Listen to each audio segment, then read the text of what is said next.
խնդիրը, մենք երեկո կներկայացնենք խնդիրը, որից հետո դուք հնարավորություն կունենաք մեզ դիմել հարցերով։ Շնորհակալություն։ Հարգելի ընկերներ, հայաքվի ազգային քաղաքացիական միավորման կազմում գործում են մի քանի հանձնաժողովներ, եւ հանձնաժողովներից մեկը դա սոցիալ-տնտեսական հիմնախնդիրների հանձնաժողովն է։ Հանձնաժողովի կողմից մենք կատարում ենք ուսումնասիրություններ եւ այս ուսումնասիրությունների ընթացքում ուշադրություն ենք դարձրել նաեւ սոցիալ-տնտեսական բնագավառին, հատկապես կենսաթոշակային համակարգին։ Կենսաթոշակային համակարգը մեր երկրում կարելի փոշարագույն համակարգերից մեկն է եւ մեջ ընդգրկում են մոտավորապես 500,000-ից ավել, 501-502,000 քաղաքացի կենսաթոշակառու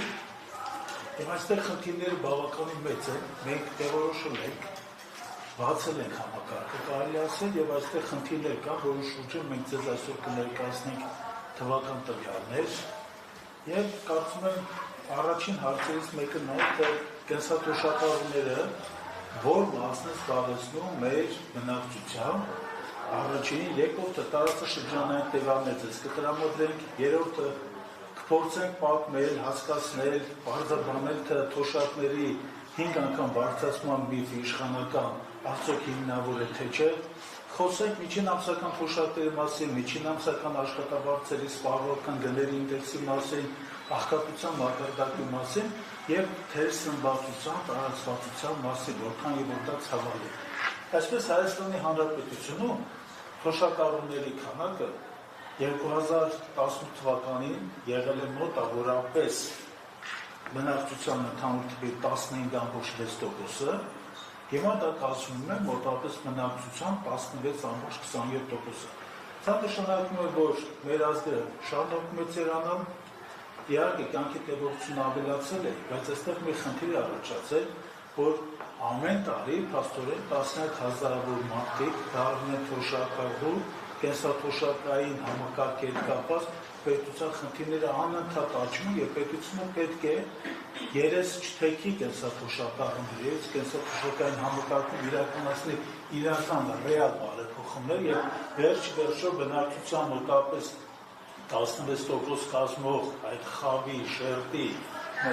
շերտի հարցերը պետք է կարգավորեն եւ անասնեն համապարփակ թոշակային բարեփոխումներ։ Գիտես, խնդիրը այնտեղ է, որ մեր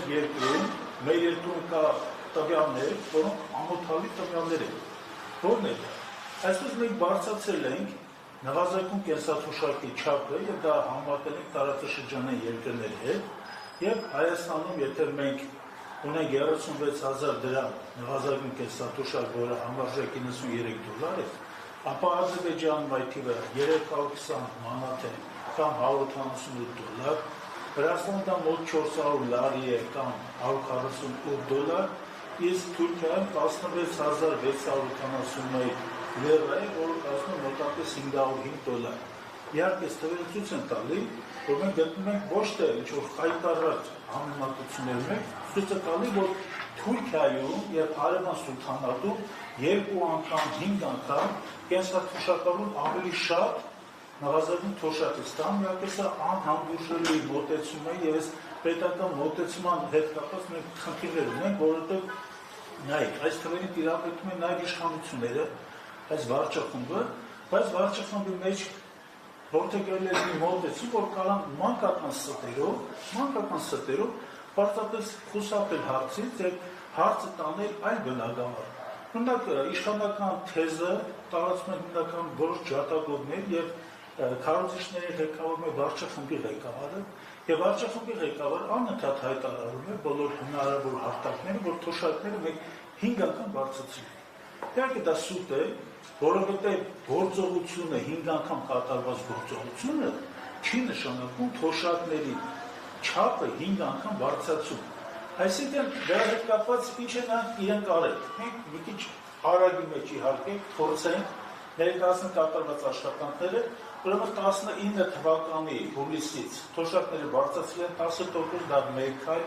երկրորդ քայլը եղել արդեն 2022 թվականի, 2022 թվականի հուլիսին թոշակների հետ կապված ներդրեցին նոր համակարգ, հետվճարի համակարգը, եւ այդ հետվճարի համակարգը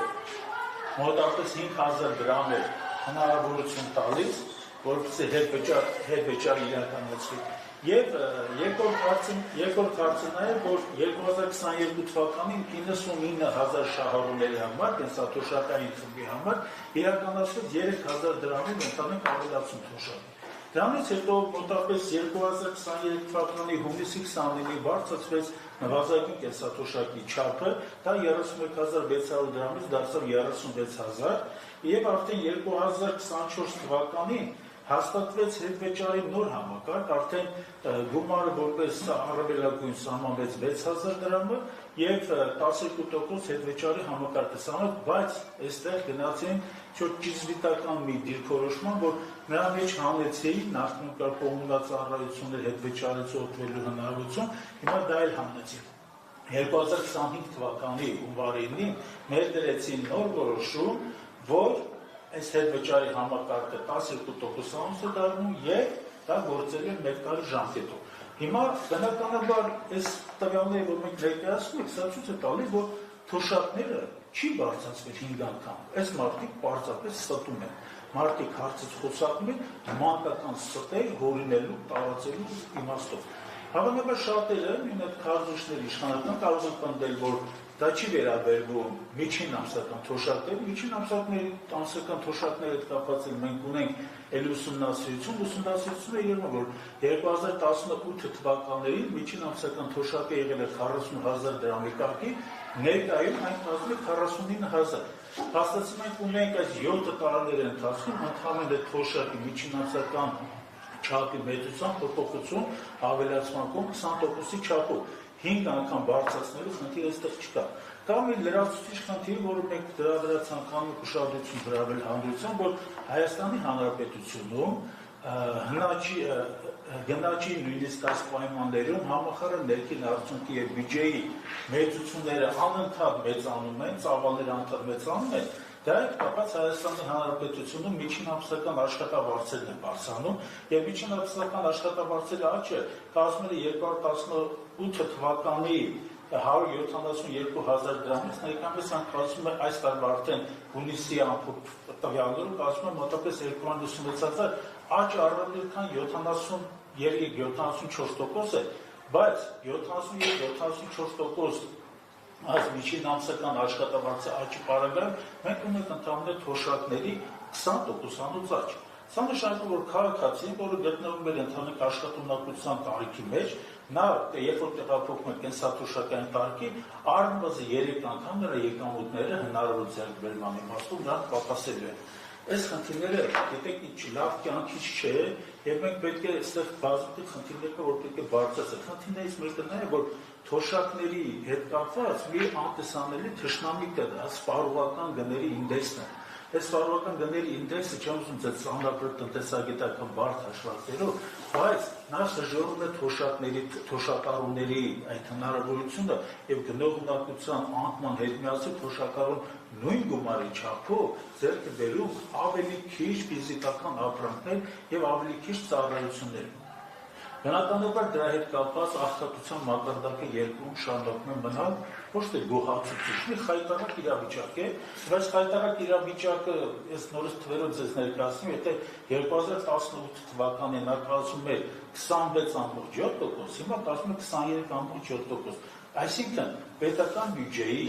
եւ հնայի մակարդակի աճի դեպքում, որ իհարկե նաև արտաքին գործոններն են բարենպաստ պայմանավորված,